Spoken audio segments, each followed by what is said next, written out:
Señor nos está proveyendo, hemos visto que Dios es nuestro proveedor, amén. Amén. Y a través de los hermanos, a través de su generosidad, Dios nos sigue proveyendo, nos sigue dando. Él es bueno, su misericordia es para siempre. Hermano Publio, nos olvidamos cantar la canción de bienvenida para los hermanos, pero después de la prédica entonces vamos a cantar una canción de bienvenida porque tenemos varios hermanos que nos están visitando de tiempito, no por primera vez. Creo que aquí no hay nadie nuevo, ¿verdad? Que haya venido por única vez, no, primera vez tampoco. Pero Johannes, hace tiempo que no te veíamos, bienvenido. Nuestra hermana Daisy, hace un tiempo que no la veíamos, bienvenida. La mamá de nuestra hermana Daisy, doña Elvia, bienvenida también. ¿Qué más me estoy olvidando? No, todos los demás. Bienvenidas, mis hermanos. No sé tu nombre, perdón, ya es como segunda o tercera vez que vienes y no te he preguntado tu nombre. Joshane. Ok, bienvenida, Joshane.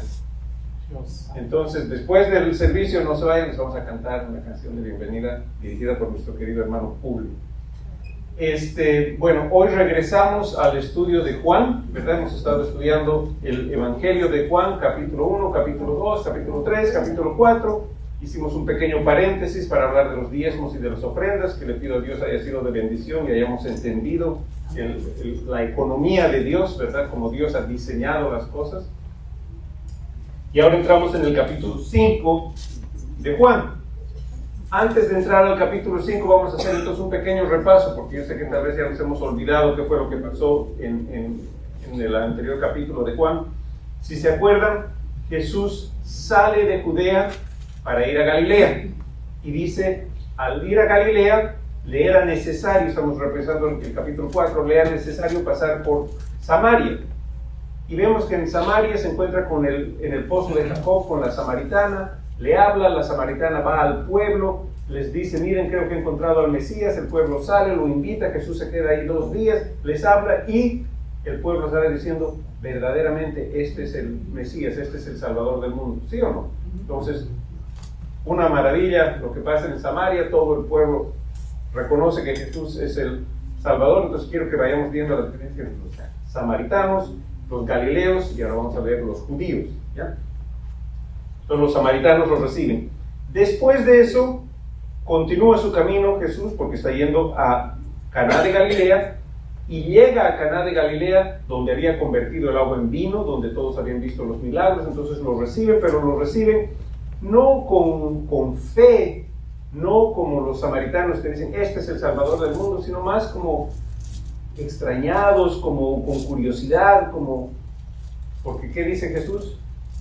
El profeta no tiene honra en su propia tierra. Entonces, aunque había estado ahí, aunque había convertido el agua en vino, aunque había hecho milagros, nadie se acerca con fe a Jesús, nadie le trae un enfermo, nadie le dice, mira, tengo esta persona que está ciego, cojo, paralítico, endemoniado, en depresión. No, solamente ven a ver qué va a hacer ahora, qué va a convertir el agua en vino, qué milagrito va a hacer, qué truco de magia nos va a mostrar. Y qué era el peligro que habíamos visto en esa actitud. La familiarización. Ya lo conocemos, no conocemos a este Jesús, no sabemos quién es su madre, no sabemos quién es su padre, no sabemos quiénes son sus hermanos. Desde que era así pequeñito yo lo conozco, cuando corroteaba por aquí. Familiarizan con Jesús y decíamos que el camino del cristiano, ese es uno de los peligros más grandes que tenemos como cristianos. No son tanto las persecuciones, las pruebas, las enfermedades, es el familiarizar y el empezar, ya he ido yo a todos los retiros, ya he ido yo a tantos conciertos, tantos congresos, a todas las iglesias, ya me lo he escuchado. ¿Qué va a predicar pastor de Juan 5? Sí, ya me he escuchado como 10 prédicas de Juan 5. Yo soy cristiano desde que tenía 5 años. Y perdemos ese asombro de que Dios Todopoderoso haya tenido misericordia de nosotros. El Creador de todo el cielo y la tierra, todo lo visible y lo invisible, se está haciendo presente en medio de su pueblo. Dice, donde 2 o 3 siquiera se reúnen en mi nombre, ahí estoy yo. Sí. Y ese es uno de los peligros más grandes que tenemos. como cristianos en nuestro caminar. Nos acostumbramos, nos parece conocido, nos parece familiar, monótono. Y Moisés, después de haber caminado tanto tiempo con Dios y haber visto los milagros y las columnas de fuego y el partirse el mar en dos, le dice: Señor, muéstrame tu rostro, quiero conocer, quiero ver. ¿Sí o no? Esa es su petición. Esa sea la petición de nuestro corazón. Señor, quiero conocerte más. Quiero más de ti. Que cantábamos el día de hoy. Necesito más. ¿Sí o no? Que esa sea nuestra actitud como cristianos. El Señor, no permitas que me quede como los galileos, porque ellos pensaron tal vez que le estaban dando honra, que se estaban acercando, que lo recibieron, pero Jesús dice en el versículo 44 de Juan 4, no recibió honra en su propia tierra. ¿Por qué? Porque el profeta no recibió honra. Entonces, si venimos a la palabra de Dios, cuando lo vamos a leer, como que, bueno, pues me toca hoy leer el capítulo 5, a ver, después de esas cosas, ya de ahí, vengamos con asombro, vengamos diciendo: Señor, háblame, en 2, 3, 4 versículos, muéstrame, abre mi mente para que te conozca más. Amén. Amén. Y vemos que de los galileos nadie le trae ningún enfermo, como decimos, nadie se acerca al confesor, sino que tiene que venir de Capernaum, de 15 millas más allá. Tiene que venir un oficial del rey. Habíamos visto que se pasó más o menos un día por lo menos de camino, porque cuando después de que Jesús le dice: tu hijo está sano, regresa, vete a tu casa, él llega a su casa y les pregunta a sus siervos que le habían dicho: tu hijo ya está mejor. ¿Cuándo empezó a mejorarse? Y le dijeron los siervos: cuando ayer a las 7 se empezó a sentir mejor. Y dice: oh, ese es cuando Jesús me dijo: vete, tu hijo está. O sea, ayer a las 7, quiere decir que por lo menos se tomó un día de ida y un día de venida. Y los que estaban ahí al lado de Jesús, a su alrededor, ninguno le dijo: mi tía está enferma, Jesús, podrías orar por ella, podrías venir a ponerle tus manos. Y vimos que la fe es un fruto del Espíritu Santo, ¿verdad? Que la fe no es algo que nosotros nos podemos producir, que nosotros nos podemos hacer dar.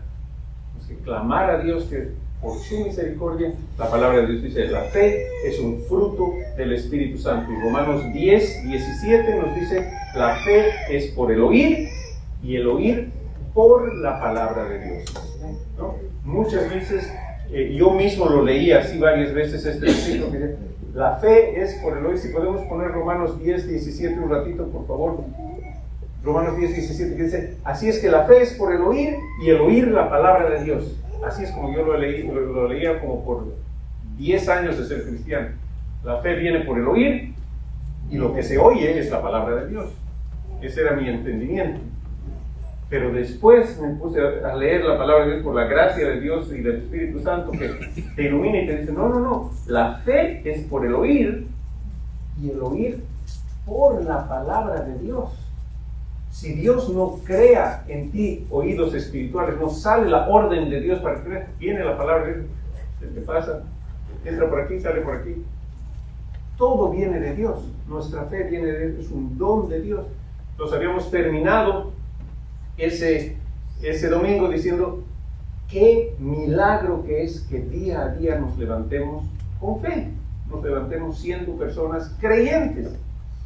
Dios es el que crea la fe en nosotros. No es nuestra inteligencia, no es que nosotros somos más inteligentes que los vecinos, no es Dios que tuvo misericordia de nosotros y se reveló a nosotros. Es un milagro que cada día nos despertemos con fe. Bueno, entonces ahora vamos a leer Juan 5, vamos a leer los primeros 18 versículos. Si vamos a Juan 5, 1 y lo ponemos ahí en la pantalla, por favor, dice: entonces después de estas cosas había una fiesta de los judíos y subió Jesús a Jerusalén. Y hay en Jerusalén, cerca de la puerta de las ovejas, un estanque llamado en hebreo Betesda, o Betzata, dicen otras versiones, el cual tiene 5 pórticos. Y en estos yacía una multitud de enfermos, ciegos, cojos y paralíticos que esperaban el movimiento del agua. porque un ángel descendía de tiempo en tiempo al estanque y agitaba el agua. Y el que primero descendía al estanque después del movimiento del agua quedaba sano de cualquier enfermedad que tuviese. Y había allí un hombre que hacía 38 años que estaba enfermo. Cuando Jesús lo vio acostado y supo que llevaba ya mucho tiempo así, le dijo: ¿quieres ser sano? Señor, le respondió el enfermo, no tengo quien me meta en el estanque cuando se agite el agua. Y entre tanto que yo voy, otro desciende antes que yo. Jesús le dijo: levántate, toma tu lecho y anda. Y al instante aquel hombre fue sanado. Y tomó su lecho y anduvo, y era día de reposo aquel día. Entonces los judíos dijeron a aquel que había sido sanado: es día de reposo, no te es lícito llevar tu lecho. Él les respondió: el que me sanó, él mismo me dijo: toma tu lecho y anda. Entonces le preguntaron: ¿quién es el que te dijo toma tu lecho y anda? Y el que había sido sanado no sabía quién fuese, porque Jesús se había apartado de la gente que estaba en aquel lugar. Después le halló Jesús en el templo y le dijo: mira, has sido sanado, no peques más para que no te venga alguna cosa peor. Y el hombre se fue y dio aviso a los judíos que Jesús era el que le había sanado. Por esta causa los judíos perseguían a Jesús y procuraban matarle, porque hacía estas cosas en el día de reposo. Y Jesús les respondió: mi Padre hasta ahora trabaja y yo trabajo. Por esto los judíos aún más procuraban matarle, porque no solo quebrantaba el día de reposo, sino que también decía que Dios era su propio Padre, haciéndose igual a Dios. Ahí lo vamos a dejar. Hay muchas cosas que podemos hablar de estos versículos. Una de ellas, rapidito, porque no es el título del mensaje, el último versículo donde dice: por esto los judíos aún más procuraban matarle, porque no solo quebrantaba el día de reposo, sino que también decía que Dios era su propio Padre, haciéndose igual a Dios. Fíjense la blasfemia que pensaban los judíos de ese entonces, que venga a decir que su Padre es Dios. Lo querían matar a Jesús por eso, ¿sí o no? ¿Eso es lo que dice la palabra o no? Hoy en día vivimos, amados hermanos, con una mentalidad donde todos somos hijos de Dios. Todos. El de aquí, el de allá. Amados hermanos, el ser un hijo de Dios, como leíamos en Juan 1 cuando hemos comenzado a leer el Evangelio de Juan, es un privilegio. No hay nada que uno pueda hacer, no, que puedas pagar para haber sido hecho un hijo de Dios. ¿Y qué dice la palabra de Dios? Mas a los que le recibieron, a los que creen en su nombre, les dio el privilegio de ser hechos hijos de Dios. Amados hermanos, esa doctrina universalista que dice todos somos hijos de Dios, te quita, te roba tu privilegio y el asombro que deberíamos tener cada uno de nosotros. Yo soy un hijo de Dios. Los demás que están ahí afuera, la gran mayoría, amados hermanos, no son hijos de Dios. Son creación de Dios, son criaturas de Dios. Dios los ha creado, pero a los que le recibieron y a los que creen en su nombre les dio la potestad de ser hechos hijos de Dios. Amén. Y nosotros aquí podemos decir: yo soy un hijo de Dios, yo soy un hijo del Rey. ¡Qué privilegio! Yo no sé cómo ando usted en el mall con toda la gente que está ahora, que vamos a salir a las compras y Black Fridays y cosas, y vienen de aquí, vienen de aquí. Pero yo soy hijo de Dios. Amén. Qué diferente, qué privilegio, ya ganó todo, ya ganó el premio mayor. ¿Qué más puede querer? No soy un hijo de Dios, pero quisiera tener un auto más moderno, quisiera tener una casa más grande. Ya es hijo de Dios. Y la palabra de Dios nos dice en Romanos, y yo sé que esto no es el mensaje, me estoy emocionando, me estoy entusiasmando aquí, pero la palabra de Dios dice: todavía no nos hemos manifestado, pero cuando se manifieste Jesucristo, nosotros seremos manifestados con Él. Ahí vamos a ver, ¿te acuerdan los legos que les había mostrado? Todos nos vemos igualitos ahorita. Pero cuando venga Jesucristo se va a ver quiénes habían sido los hijos de Dios.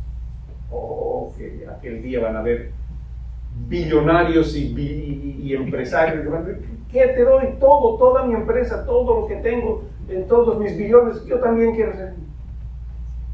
No se puede comprar por nada. Es un privilegio. Gloria a Dios. Que Dios ha tenido contigo. Vivamos todos los días de nuestra vida asombrados de ese privilegio. Amén. Entonces vemos en los primeros versículos que Jesús regresa de Caná de Galilea a Jerusalén. O sea, vuelve otra vez a Judá. Salió de Judá, fue a Caná de Galilea, pasó por donde están los samaritanos y después regresa a Jerusalén, a Judea. Interesante que los samaritanos, que son, se supone, los que están más lejanos, alejados, que la misma mujer samaritana le dice a Jesús, ¿cómo tú siendo judío me hablas siquiera a mí? Entre judíos y samaritanos ni se hablaban, pero ellos sí lo reciben, ¿sí o no? Dicen, este sí es el Mesías, el Salvador del mundo. Los galileos, los conocemos a desde chiquitito, si ha nacido aquí, que sabemos quién es su mamá, su papá, no le dan honra. Y los judíos de Judea, procuraban matarle. O sea, qué tremendo, ¿verdad? Como hay grupos de gente, pero en cada grupo de gente Dios tiene sus escogidos. Cual él va, toca y dice al hijo del oficial en Galilea, cuando vienen las 15 millas, es sanado y dice, y él creyó y junto con toda su casa. Y después se regresa. Bueno, regresa a Caná de Galilea, a Jerusalén. Y en Jerusalén vemos en el versículo 3 que Jesús se va al estanque de Betesda. ¿Qué es ese estanque de Betesda? Una piscina donde están enfermos, ciegos, cojos, paralíticos, todo tipo de enfermos tirados alrededor de la piscina. Yo no sé si ustedes pueden imaginarse esa escena, pero no era una escena muy atractiva, ¿verdad? Yo creo que una mamá con sus hijitos que esté yendo, una familia que esté yendo de vacaciones a Jerusalén, no diría decir, vamos todos al estanque de Betesda a ver como una parada turística, ¿verdad? Ahí están todos los enfermos, todos los ciegos, todos los cojos. Y además es una escena triste y fea porque están, me imagino yo, solos. Porque dice en el versículo 7 que este hombre al que Jesús sana, le dice, cuando se mueve el agua, no tengo quien me vea. No es que estaban sus familiares con él y estaban todos listos, estaban abandonados, solos, tirados en su camilla. Dice, toma tu camilla y anda tirado. Pero Jesús regresa a Jerusalén y va a donde están todos estos enfermos. Ahora, un pequeño paréntesis, el versículo 4, si podemos poner el versículo 4 un ratito aquí, dice, porque un ángel descendía de tiempo en tiempo al estanque que agitaba el agua, y el primero que descendía al estanque después del movimiento del agua quedaba sano de cualquier enfermedad que tuviese. Ese versículo, dependiendo de qué versión de la Biblia usted tenga, algunas versiones la tienen, otras no la tienen. Por ejemplo, esta, la Reina Valera del 60, que nosotros leemos en la iglesia, esa la tiene. Si usted tiene la NIV, o la Dios habla hoy, o inclusive la Reina Valera actualizada, la nueva versión de la Reina Valera que ha salido en 2015, no tienen ese versículo. ¿Y por qué? Porque dicen que hay manuscritos, es más, los más antiguos de los manuscritos no tienen este versículo. Lo que tienen un relato de lo que pasa en el estanque de Betesda, y cuando en el versículo 7, si ponemos un ratito el versículo 7, 5:7, dice, el enfermo le dice, Señor, No tengo quien me mete en el estanque cuando se agite el agua y entre tanto que yo voy, otro desciende antes que yo. Eso como que no hacía ningún sentido. Entonces tiene un asterisco y tiene una nota al pie del relato diciendo por qué de vez en cuando venía un ángel. Era como una explicación a lo que le estaba respondiendo el enfermo a Jesús. Y a lo largo de los manuscritos y de las transcripciones y de las cosas, como que lo sacaron de las notas y lo pusieron como parte del relato. De todas maneras, amados hermanos, es parte de las escrituras, ya sea como nota o ya sea como relato, es parte de las escrituras. Pero el punto que quiero hacer es, muchos se enfrascan, bueno, ¿y qué quiere decir entonces que un ángel bajaba y empiezan a hacer doctrinas y empiezan a hacer todo una exégesis acerca de que si ángeles hay o no hay, y si vienen y si tocan, que yo vi un ángel, que el relato aquí está hablando de Jesús. El foco del relato es Jesucristo. Si venía el ángel, si no venía el ángel, si agitaba el agua, no agitaba el agua, si era una nota, si era una leyenda, si no era una... La palabra de Dios no dice que haya sido una leyenda. En ningún lugar dice porque se creía en ese entonces. En lo personal, yo sí creo que venía un ángel, agitaba el agua y el primero que se metía era sanado. ¿Por qué? Porque Dios quiso y porque la palabra de Dios dice. Ahora, me voy a enfrascar en eso y voy a decir, voy a apostar mi vida en esto y voy a defenderlo con capa y espada. El enfoque de la palabra de Dios es Jesucristo, lo que Él hizo. Entonces, esto del ángel, hay gente por eso que le gusta las cosas periferales, ¿no? La palabra de Dios está hablando cosas profundas y pesadas y centrales de nuestra fe. Jesucristo es el Hijo de Dios. Sí, pero ¿y entonces con quién se casó los hijos de Adán y Eva? Porque dice que tuvieron, y empiezan con un montón de cositas que no sabemos. Y el hecho de que no sabemos no quiere decir que la palabra de Dios sea falsa. ¿Cómo funciona su iPhone? ¿Usted está llamando? No sé, pero lo usa, ¿verdad? Lo llama. No, pero dígame cómo funciona, cómo se hace. Y cuando usted le pone en Google que le pregunte algo, ¿cómo le responde? ¿Cómo son los algoritmos? ¿Qué mecanismos hay? No sabemos, pero lo usamos y sabemos que funciona. De la misma manera, en la palabra de Dios no nos quedemos con las cosas periferales. Hay gente que debate y hay debates en toda la internet acerca de si venía el ángel, no venía el ángel. La palabra de Dios lo dice, yo lo creo, pero el foco aquí es Jesucristo y lo que Él estaba haciendo. Amén. Ahora, vemos que este hombre, Jesús se pone a hablar con él y dice, se entera de que tenía 38 años de que estaba enfermo y tuvo compasión de él y lo sana. ¿Y después qué hace? Se va. Tanto así que le preguntan, ¿quién te ha sanado? ¿Quién te ha dicho que lleves tu camilla? Y se da la vuelta y dice, ya Jesús se había ido. ¿Por qué no sana? Si quería demostrar su poder, ¿por qué no le dice, a ver tú, ponte aquí en el centro de todos, miren, ponte de pie, ¿cómo te llamas? ¿Cómo te llamas? Como hay un montón de cosas, ¿no? Levántate, ya. Se levanta. No quería hacer show, Jesús. No quería hacer una demostración. No es por los méritos del enfermo, no le dice, oh, tú eres muy justo y muy bueno y tus oraciones han sido escuchadas. Ni siquiera por la fe del enfermo, porque ni siquiera sabía quién era Jesús. ¿Quién te ha sanado? No sé, ya se fue. Por misericordia. Amén. Para mostrar el corazón de Dios. ¿Por qué no los sanó a todos? Se dice que es un estanque donde había multitudes de enfermos, ciegos, cojos, paralíticos. Porque como dice Romanos, aquí lo he anotado en algún momento, Romanos 9:15.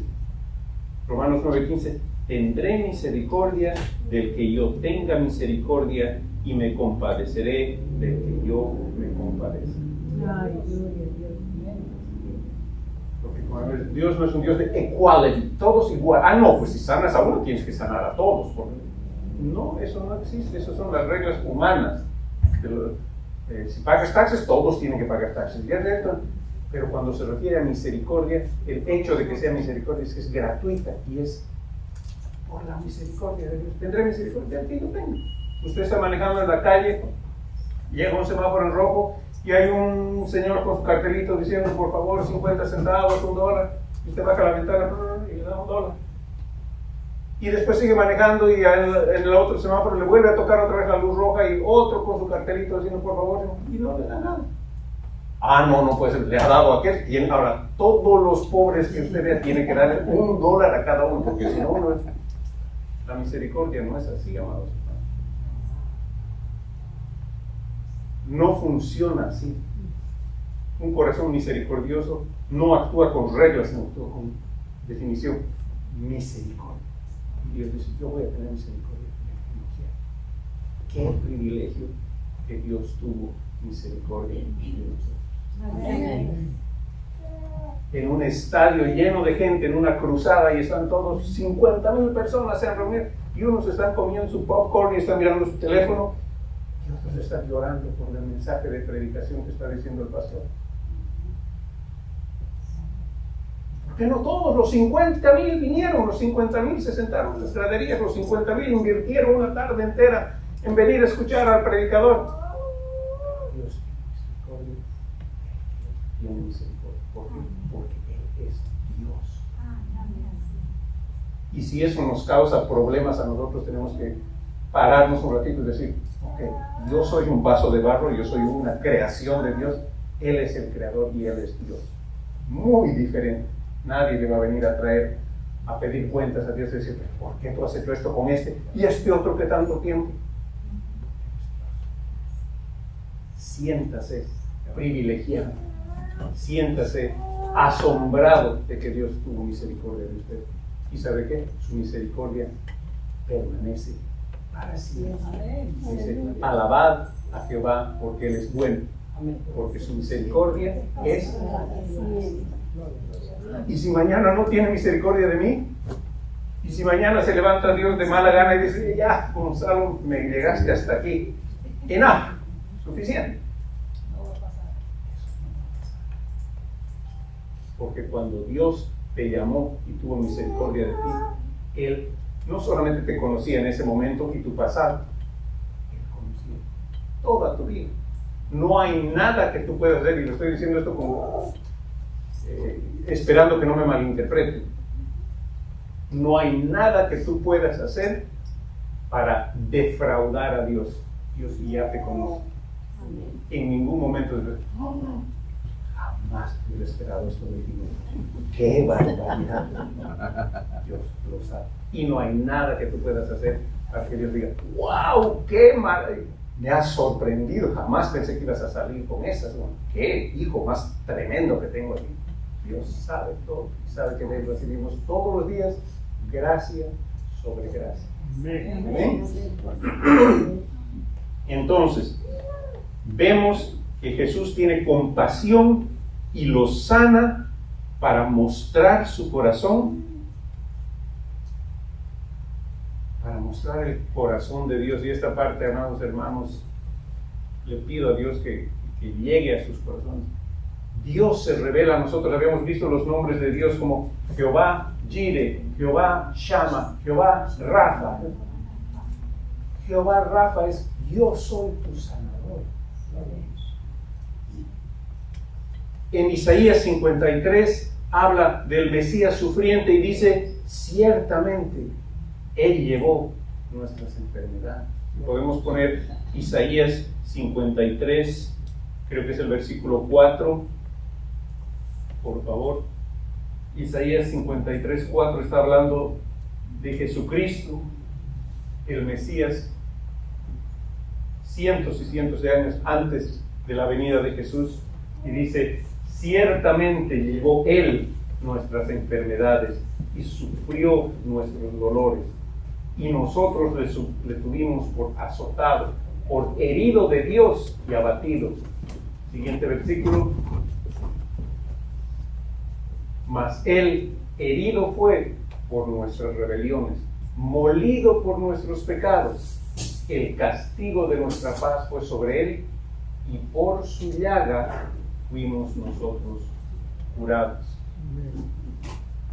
¿Usted sabe que el corazón de Dios es el que usted esté sano?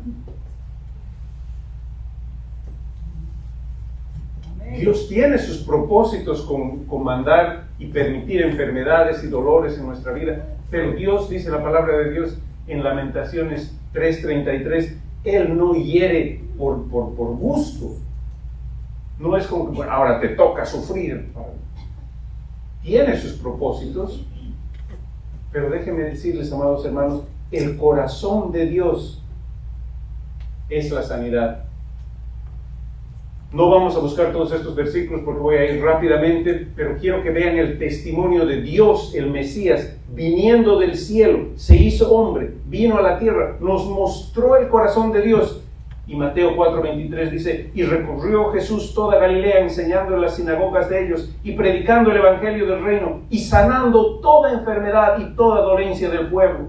Mateo 4:24 dice, y se difundió su fama por toda Siria, y le trajeron todos los que tenían dolencias, los afligidos por diversas enfermedades, los tormentos, los endemoniados, los lunáticos, los paralíticos. Y Jesús los sanó. Mateo 8:16, cuando llegó la noche trajeron a él muchos endemoniados, y con la palabra echó fuera a los demonios, y sanó todos los enfermos. Mateo 8:17, para que se cumpliese lo dicho por el profeta Isaías cuando dijo, Él mismo tomó nuestras enfermedades y llevó nuestras dolencias. Mateo 9:35, recorría Jesús todas las ciudades y aldeas enseñando en las sinagogas de ellos y predicando el evangelio del reino y sanando toda enfermedad y toda dolencia en el pueblo. Mateo 10:1, entonces llamando a sus 12 discípulos, les dio autoridad sobre los espíritus inmundos para que echasen fuera y para sanar toda enfermedad y toda dolencia. Mateo 10:8 les dice a sus discípulos, sanad enfermos, limpiad leprosos, resucitad muertos, echad fuera demonios, de gracia recibisteis, de gracia dad. Mateo 14:14, y saliendo Jesús vio a la multitud y tuvo compasión de ellos y los sanó a los que de ellos estaban enfermos. Mateo 14:35 y 36, cuando le conocieron los hombres de aquel lugar, enviaron la noticia por toda la tierra alrededor y le trajeron a él todos los enfermos y le rogaban que les dejase tocar solamente el borde de su manto, y todos los que lo tocaron quedaron sanos. Mateo 15:30, y se le acercó mucha gente que traía consigo cojos, ciegos, mudos, mancos y otros muchos enfermos, y los pusieron a los pies de Jesús, y Jesús los sanó. Y la suegra de Simón estaba acostada con fiebre, y enseguida le hablaron de ella. Entonces él se acercó y la tomó de la mano y la levantó, e inmediatamente le dejó la fiebre, y ella les servía. Y sanó, estoy leyendo Marcos 1:34, y sanó a muchos que estaban enfermos de diversas enfermedades, y echó fuera muchos demonios, y no dejaba hablar a los demonios porque le conocían. Marcos 6:13 les dice a sus discípulos, y echaban fuera, dice, de los apóstoles, y echaban fuera muchos demonios y ungían con aceite a muchos enfermos y los sanaban. Marcos 6:55, y recorriendo toda la tierra de alrededor, comenzaron a traer a él de todas las partes enfermos en lechos, a donde oíran que él estaba. Y donde quiera que entraba, en las aldeas, ciudades, campos, ponían en las calles a los que estaban enfermos y le rogaban que les dejase siquiera tocar el borde de su manto. Y todos los que lo tocaban quedaban sanos. Lucas 4:40, y al ponerse el sol, todos los que tenían enfermos de diversas enfermedades los traían a él, y él, poniendo las manos sobre cada uno de ellos, los sanaba. Lucas 7:21, y en esa misma hora sanó a muchos de enfermedades y de plagas y de espíritus malos, y a muchos ciegos les dio la vista. Lucas 9:2, y los envió a predicar el reino de Dios y a sanar a los enfermos.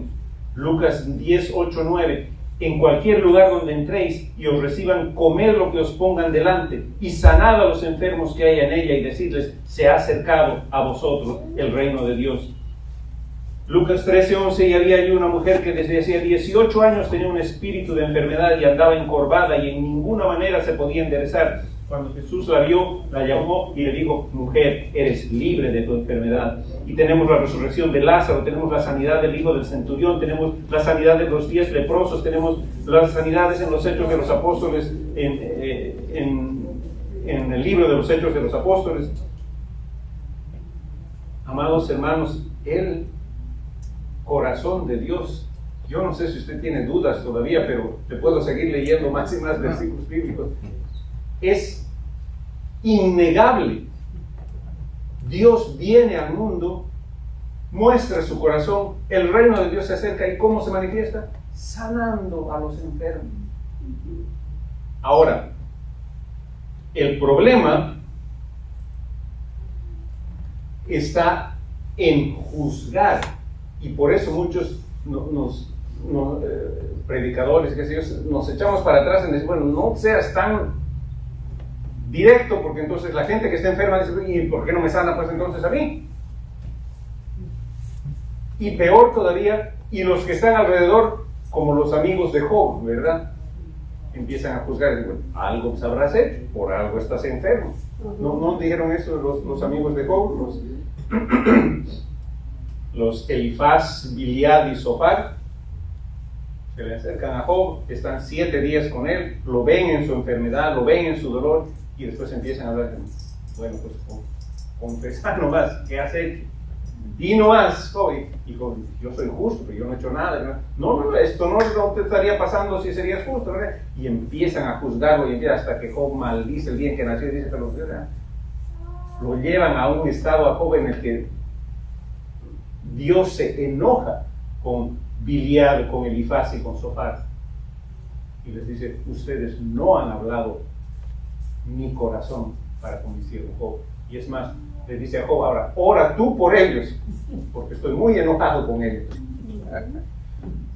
Este mensaje, amados hermanos, no es para que nos juzguemos los unos a los otros. Y si mañana o el próximo domingo no viene el pastor porque se enfermó, ahí está, ¿qué habrá pasado con el pastor? Es para que veamos el corazón de Dios, no para que nos juzguemos los unos a los otros. Y para que, si estamos pasando por alguna enfermedad, nuestra fe sea levantada de decir, Dios quiere sanarnos. En Mateo 8:1 se le acerca un leproso a Jesús y le dice, Señor, si quieres puedes limpiarme. ¿Y cuál es la respuesta de Jesús? Quiero, se sana.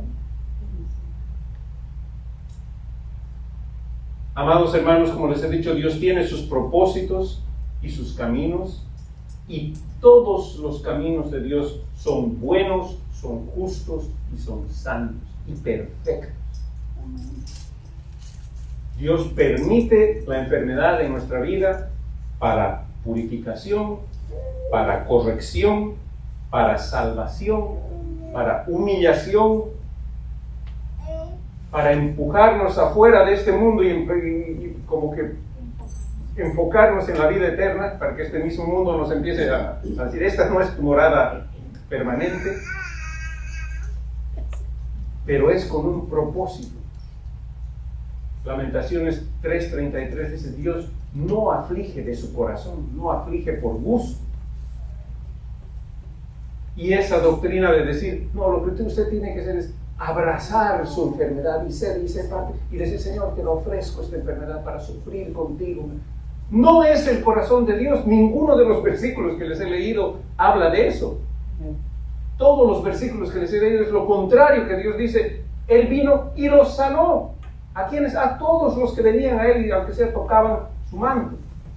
¿A quiénes no sanó? A los galileos que estaban ya acostumbrados y dicen, sí, este es el hijo del carpintero y conocemos a sus hermanos, y no tuvieron fe. Mi oración en esta mañana es levantar su fe y decir, Dios quiere sanar, como el leproso dice, Señor, si quieres me puedes sanar. Y Dios dice, es mi voluntad, es mi testimonio, que está en toda la palabra de Dios. He venido al mundo para mostrar mi corazón. Entonces, Lucas 18, 7 al 8, vamos a terminar con esto. Si podemos poner Lucas, capítulo 18, versículos 7 al 8.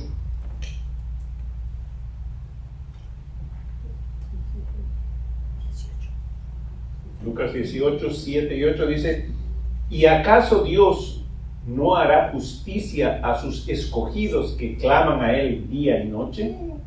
¿Se tardará en responderles? os digo que pronto les hará justicia. Pero cuando venga el Hijo del Hombre, ¿hallará fe en la tierra?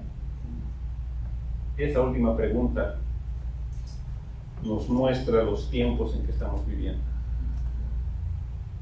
Cuando venga el Hijo del Hombre, su segunda venida, ¿hallará fe todavía en la tierra? ¿Habrá gente que le cree?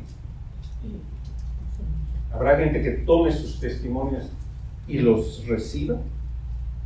Estamos viviendo, amados hermanos, los últimos tiempos. Si esto fuera un partido de básquetbol que tiene 4 quarters, no es el primer quarter, el segundo quarter,